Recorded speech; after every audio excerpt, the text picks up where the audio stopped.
हप्ता आता लवकरच जमा होणार आहे।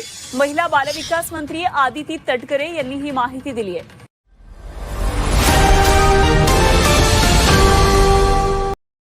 महाराष्ट्रातील लाखो महिलांसाठी आजची बातमी खूपच मोठी ठरू शकते, कारण अनेक महिलांच्या खात्यात आणि मनात सध्या एकच प्रश्न फिरतोय की लाडकी बहीण योजनेचा 23वा हप्ता नेमका कधी येणार? तुमच्या खात्यात अजून पैसे आले नाहीत का? तुम्ही रोज मोबाईलमध्ये बँक मेसेज चेक करत का? किंवा बँकेत जाऊन चौकशी करून कंटाळला आहात का? तर हा व्हिडिओ तुमच्यासाठी खूपच महत्त्वाचा आहे, कारण आज आपण जाणून घेणार आहोत 23वा हप्ता कोणत्या तारखेला येऊ शकतो, कोणाच्या खात्यात पैसे आधी येतील, कोणाचे पैसे अडकू शकतात, काही महिलांना पैसे का मिळत नाहीत आणि सरकारकडून कोणते मोठे संकेत मिळत आहेत।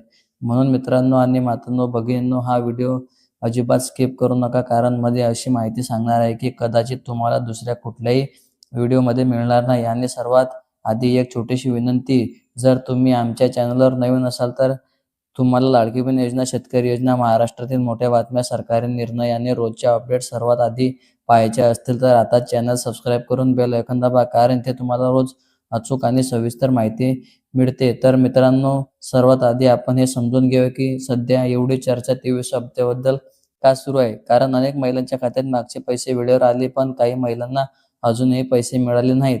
त्यामुळे अनेक जणांच्या मनात चिंता निर्माण झाली आहे की काही महिला म्हणत आहेत, आमच्या गावात काहींचे पैसे आले पण आमचे नाही आले, तर काही म्हणतात बँकेत गेलो तरी काहीच माहिती सांगत नाही। जर तुमच्याही मनात असा प्रश्न असेल तर हा व्हिडिओ शेवटपर्यंत पहा, कारण शेवटी मी अशी महत्त्वाची माहिती सांगणार आहे जी तुमच्या अडकलेल्या हप्ते येण्यासाठी उपयोगी पडू शकते।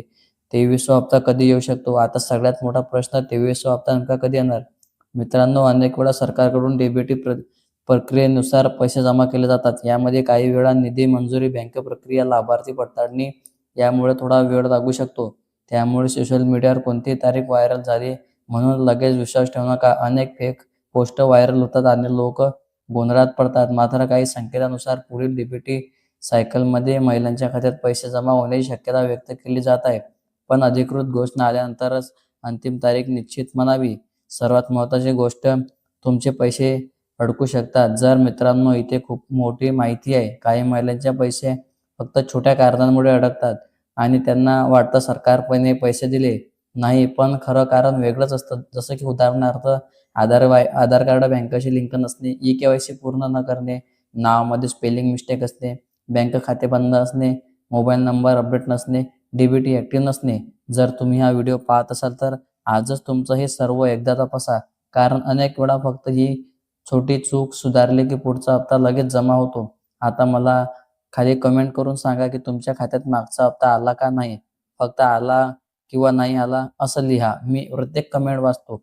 आणि मित्रांनो, पुढे मी तुम्हाला सांगणार आहे की महिलांना एकत्र पैसे मिळण्याची शक्यता आहे का आणि कोणत्या जिल्ह्यात जास्त तक्रारी येत आहेत। यामुळे व्हिडिओ स्किप अजिबात करू नका आणि जर अजून सबस्क्राईब केलं नसेल तर लगेच करा, कारण अशी माहिती नंतर शोधूनही मिळत नाही।